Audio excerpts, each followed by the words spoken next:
Welcome to my podcast story, the show where podcasters share the real journey behind their voices, from their first mic check to their biggest milestones. Every episode reveals the lessons, challenges, and breakthrough that shape a podcast star's journey. I'm your host, Wisdom Okonkwo, and I can't wait for you to hear today's story. Okay, tell us your name and what you do. So my name's Des, and I'm a co-host on the Circus of Safety podcast, which is a podcast that talks about serious workplace safety issues, but doesn't take itself too seriously. I love that. Talks about serious workplace safety, but doesn't take itself too seriously. Wow, that's fantastic. What inspired me? You mentioned that you're the co-host. Okay, so Yes, that's were you right. the co-host from day one, or you're co-host where the show was already in existence and then you joined the ride? A co-host from day one. It's me and two other safety guys that I know personally. And it sort of came about when we found ourselves having discussions about safety and our thoughts on it. And we thought, well, why not put a microphone in front of us and record it and see what happens? Yeah. And it sort of grew from there. And it's been quite the journey. Wow. The podcast is Circus of Safety, right? That's correct, yeah. How old is the podcast? 2.5 years, I think we've been running. So we've had something close to about 70 episodes. We go live as a video cast on LinkedIn about once a fortnight. That's really inspiring. In fact, you've done this 2.5 years and you made so much progress. Wow, that's really great. How I'm curious. You mentioned that the podcast will start. There are 3 co-hosts. So I'm curious, how do you guys share the workload amongst each other? Well, this kind of naturally fell into 3 separate roles. We've got one person who's not me, Brenton, he is very tech savvy. So he handles the studio related stuff, the recordings, the social media. The other 2 of us, or all 3 of us, actually contribute topics of conversation and ideas and innovations of how we can make it more enjoyable, make it more interesting, but also give listeners something of value to take away. Okay. One co-host does the tech. All 3 of you contribute ideas on how to move the podcast forward. Well, I'm curious, what about the 2 of you? What's the word, reserved roles that each of the many 2 co-hosts handle? So the other co-host, Andrew, he handles the website and selling merchandise, which isn't something that we really push very hard, but the option's there, and any purchase does support the show because it does cost money, as you know. And the sort of extra contribution I make is topics and disclaimers as well. Every fortnight I do a special disclaimer for the show. When you guys started the podcast 2.5 years ago, what exactly, I know you guys were having these great conversations and you're like, okay, let's just put a mic in front of us and publish it to the world. What were you guys expecting for the podcast to do when it goes out into the world? We always suspected that there were other people who thought in a similar way to us and were interested in these topics. So we thought it would be a great way to share that.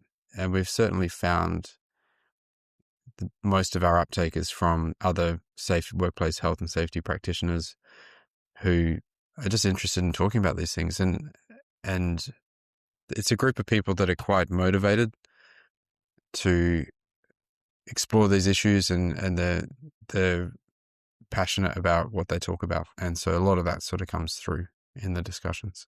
Well, at the early days of the podcast, what were some of the biggest struggles you guys had to deal with? It was probably just our own naivety about what was involved in putting together a podcast. And I said that it went live as a video cast. And anytime you're going live, there's a host of problems that might occur. People drop out, there's lag, it is internet dependent. There might be issues with cameras, with microphones. So there's a lot of things that can go wrong. And it takes a bit of getting used to make sure that those things get right. And we've kind of learned and improved as the show has gone on to try and make it a smoother production and have less things go wrong from a technical perspective. Yeah, in the timeline of things, what was the exact moments when you felt like, wow, I am a podcaster. We're actually doing a podcast. Wow. I think it was actually the first time that I had someone come up and say, I'm a listener, someone I didn't know, who was a listener, come up and approach me and say, "Hey, Des, love what you do on the Circus of Safety podcast. I'm an avid listener." That really hit home for me that it's the audience that we have is wider than our immediate circle of friends and associates, and it's reaching people that we don't know. We don't know who they are. What has been the biggest growth lever, the growth means for the podcast? How's the podcast grown? Our growth lever is interesting. Probably the best growth lever was getting guests on the show. And our core program is the three of us going live. But we did a sort of a interim show where we had a guest talk about a particular topic that they would have been an expert in. And that's definitely grown the audience for us and sort of grown the reach of the podcast. It also provides, I think, a bit more of a takeaway for our listeners. They get something more of value from listening to us. Quick break. Before we continue, I'd love to invite you to join the My Podcast Story newsletter. Each week, I share highlights from our guest stories, behind-the-scenes podcasting tips, and resources to help you grow your own show. You can sign up at mypodcaststory.com/join. That is mypodcaststory.com/join. Now, let's get back to the episode. So, yeah, when did I first realize that now I'm a podcaster? That was a point at which I was at a work function and or industry function, and someone came up to me and said that they really enjoyed the podcast and enjoyed listening to the show and had some takeaways, and that was really surprising. Yeah, were you just the one in that event, or were your buddies with you too? No, they weren't. They weren't. They didn't make it. And I'm guessing you took the message to them. Of course. And it's been great. So, since then, people have reached out to us to host industry conferences and sort of do other things. So it's kind of become part of us. I'm Desai Link. I do my job, but I'm also a co-host on the Circus of Safety. As kind of becoming part of my introduction. Yeah. Well, it's really great to have an industry. What's the word? Industry podcast or a niche podcast. I have a podcast, a safety podcast, and now people look at you as you and your buddies as the the experts when it comes to the the industry, thought leaders. That's true to some extent, but we also don't sort of hold ourselves out to be experts. We're careful we're just facilitating a discussion and we like to have a bit of fun with it as well, and we just hope that we generate some discussion, we generate some interest, and we can get a smile out of people, some enjoyment. Yeah, that is exactly what the experts say. They say, well, we're not actually experts. We're just buddies like you guys too. Facilitating. I love the word you use there. Okay, how has the goals for the podcast changed over time? At the beginning it was just we're having a conversation. Let's just put it out to the world. Right now, 2.5 years later, what's the goal like? Yes, we've definitely gone from not having a format to having a format. It's still fairly loose, but we have things like a special disclaimer at the beginning of the show. We have different themes that we sort of check back in on, on this day in safety. We have what we call a spinning wheel of death, which sounds pretty grim, but it's actually just the wheel of topics, which chooses our topic for the day. So we don't actually know what we're going to be talking about when we go live. And that just keeps it a little bit lighthearted and a little bit sort of unexpected and edgy in a sense. How often do you guys release episodes? So we go live as a video cast on LinkedIn once per fortnight. And then in the interim week, we might do a guest appearance show, which is a pre-recorded one. And we've also expanded into doing interviews with academics who have written articles that pertain to safety as well. So if you're a busy professional and you don't have time to sit down and read academic articles, you can actually listen to our podcast while you're driving, for instance. and get a sense of whether it's something you want to read or not. Yeah, I like that. If you've gotten feedback, that occurrence that happened while you were in the industry event, has much more of it be happening lately. Yeah, we do start to get sort of more people commenting during the show, so we're actually able to respond to comments during the live broadcast, and people approaching us about being on the show. And it also helps us to find guests as well. You know, when you build that momentum, you can reach out to people and say, hey, we've got this podcast, we've got this following. How would you feel about coming and having a chat with us? And people are quite receptive to that. They like to talk about their work. They like to talk about their passion. And much the same way you're facilitating this discussion now, it just, people like to share and are typically enthusiastic about it. Yeah, well, you've been so kind and gracious to explain what a typical episode production look like, and you said sometimes you interview academic guests, and Yeah. other than academic guests, is there like a system for like, okay, this is the kind of guest we're going to interview next, or is it mostly just the three of you having a chat and you know? Yeah, it is very conversational. However, if we are interviewing an academic guest or someone who's written an article, we do want it to be about the article. So we do pre-prepare some guiding questions that we can work through. Doesn't necessarily mean that we're asking those exact questions in that exact Yeah, order. but it's just as a frame. Yeah, and it just ensures that, you know, by the time we get to near to the end of the show, we can say, oh, you know, quickly assess whether we've covered everything that we want to cover and done justice to their work, and and provide that sort of fuller picture for our listeners. Yeah. What would you say has been the most important lesson you've learned from interviewing that you didn't expect, being a podcast co-host and interviewing guests too? Be prepared, but also try and relax. It's just a conversation between two people. The stakes are not as high as it might seem. So the conversational tone of an interview is really important. People want to hear a human at the other end of the line when they're listening to a podcast. So it's important to keep that humanity. The podcast that I haven't enjoyed is where it's very clinical, and it's, you know, this is question number one, and they provide an answer, and then, okay, now we're on to question number two. It's really difficult to listen to, and it's hard to connect with the interviewer and the interviewee. The conversational method is by far much better, and it's something that you just have to relax into. Have some framework, have some guidance, but just relax into the idea of we're just having a chat.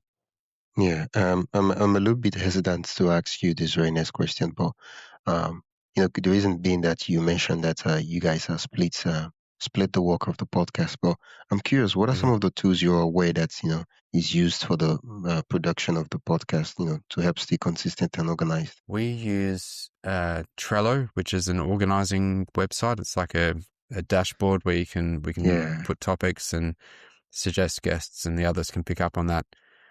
We do have software which is called Restream.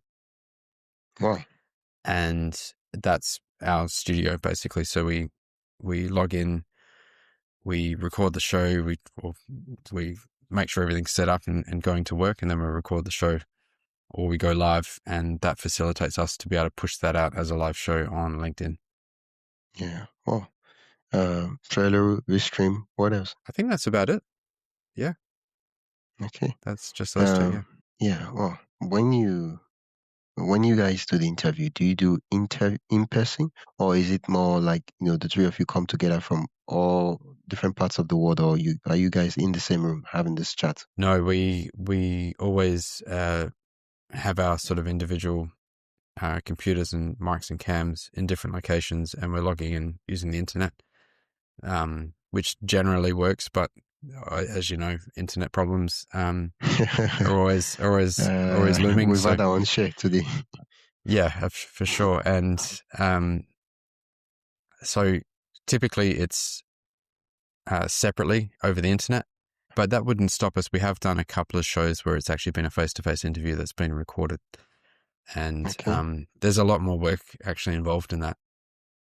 We found there's a lot of video editing, lots of stuff that needs to be framed. Whereas, if you're doing it just off your laptop with a webcam, you can blur the background. You don't need to worry about sort of the background. You can't really do that when it's a face-to-face filmed interview. It's a lot more involved. So it is a Yeah. bit more Well, difficult. We've done one. We're not against it. It's just a bit more difficult. yeah. Well, the podcast has grown to a level where you recognized in industry events, and I'm also guessing that's the same thing for your co-host. So yeah, it has grown. That's what I I'm trying to get at. What has been Yeah. the biggest challenge in building or growing your podcast? And so far, the podcast has grown. What would you uh what's the word now? What would you attribute it to? So the biggest challenge in growth is maybe just getting people to listen to it in the first instance to see if they like it. I do find that our sort of main social media platform to push it out is LinkedIn. Okay, yeah, And makes sense. so that we're actually quite limited in how quickly we can push things out without paying a premium for that. So our growth has been entirely organic. We've probably had quite a bit of growth through industry events and making ourselves known at industry events. When we MC and host conferences, that also encourages a bit of listenership. People get to see who we are, what we're Okay. about. And probably the biggest advantage is that each of the three of us is personally having fun doing this, and Oh, that makes it easier. It also means that growth isn't so important to us because we would be doing this anyway, even if we had one listener or zero listeners. yeah, such a great place to be. Yeah, so it's not costing us a huge amount of money. It's pretty nominal to get the ball rolling. But we're having fun. It's an opportunity for us to get the discussion out there. It's an opportunity for us to get out there and build our confidence in the industry as well. I've recently published a book. It's been a great avenue to share the book and get people to know about that. So there's a lot of advantages to it. There really is. Yeah, you mentioned you guys now co-host industry events, in the industry. I'm curious, Yeah. before starting the podcast, was that something you guys did often, or was it more like, we started the podcast and now we get to co-host events in our industry? It was something that we never really set out to do. People approached us and said, "Hey, can you do this?" And my co-host Brenton very much is the driver behind that. He's got a very charismatic MC type personality. He's exceptionally good at it. Me, not so much. And Andrew's also excellent at MCing events. So between the three of us, we put something together and we work it out and we make it work. And we get asked to do it again. So we're doing something right, I guess. Yeah, yeah.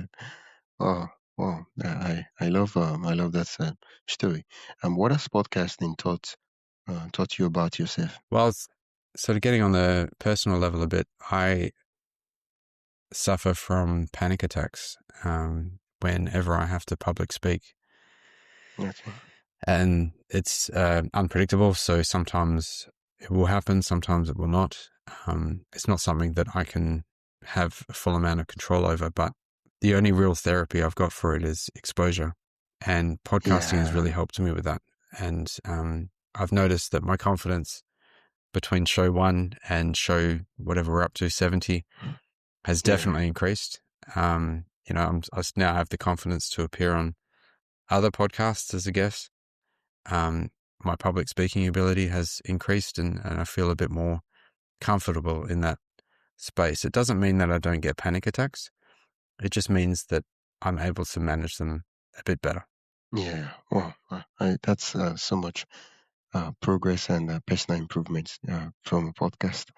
Uh, Yeah. earlier on you talked about that the podcast is something you guys would have done anyway, regardless of whether it's getting via listens or views, right? I'm curious, right? Yeah. How do you guys measure success with your show? We've really only got one measure, and that's whether we're having fun or not. And I think Well, it would fizzle out into nothing very quickly if we weren't having fun doing it. And we've always had that sort of mutual understanding and agreement between us that this is fun. It should always be fun and interesting. And if at any point that it's not, we need to seriously reconsider this. Yeah, well, I'm curious. Does the podcast make money? No. We don't have the followership that would enable us to make money off YouTube or anything like that. Okay. We have probably made money, and I'm not talking about huge amounts, really nominal bits of money, just in an indirect way. So, for instance, through the podcast, we've been asked to host conferences, and sometimes there's a payment associated with that, whether it's just to cover our costs or some other sort of payment like free access to the conference or having a free booth at the conference area. We sort of get paid indirectly, if that makes sense. Yeah.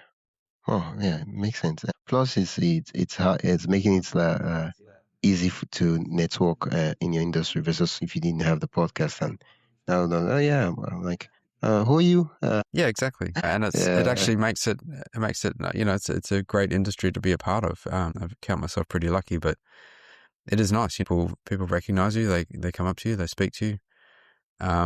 Can be a little awkward sometimes when they're talking to you as if they've known you for years and there's you've the never seen this person social before. relationship. Yeah. But it's fun. It really is. Yeah. Well, what advice would you give to someone just starting their own podcast story? Just do it. Switch the mic on and go for it. And you're going to learn along the way. You're going to make mistakes. Just embrace it and get going. Because the worst thing you can do, I think, is strive for perfection. The best thing you can do is just to start, and you'll learn very quickly what's good, what works, what doesn't, and that's okay. It's okay to make mistakes. It's okay to learn, and you're going to get better. So just start. Yeah. Well, thank you for sharing that great piece of advice with us. What's on the horizon for you and your co-host for the podcast? Well, we're hoping that we can continue. I really like the idea of giving value, and I really hope that the interviewing of academic article writers is something that we can continue.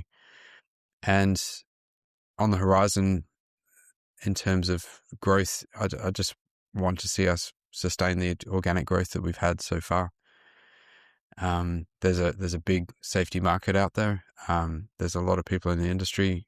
We've already had some international reach, and I'd really like to see us extend that conversation as far as we can. Oh, well. And I'd love to see what that would look like, probably 1 year, 2 years from now, and say, Desai, how's the podcast doing? That would be nice, probably you get a TED Talk out of it and say, we got invited for a TED Talk. Yeah, I would love that. That would be amazing. But you know what? Even if in those 2 years it's gone the other way and maybe we've lost followers and we haven't expanded the way we wanted to, you know what? That doesn't matter because at every point, at every junction, we've had fun.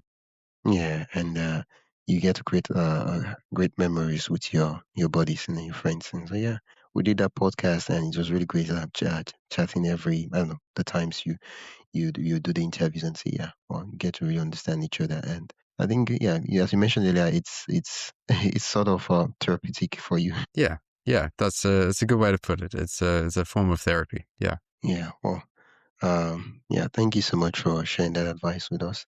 Where can listeners learn more about the podcast and also connect with you? So we do have a website called the Circus of Safety.com. I think it's also available under the Circus of Safety.co.nz, which is the New Zealand-based websites. The best place to find us, though, is on LinkedIn. And if you're on LinkedIn, you can do a search for the Circus of Safety.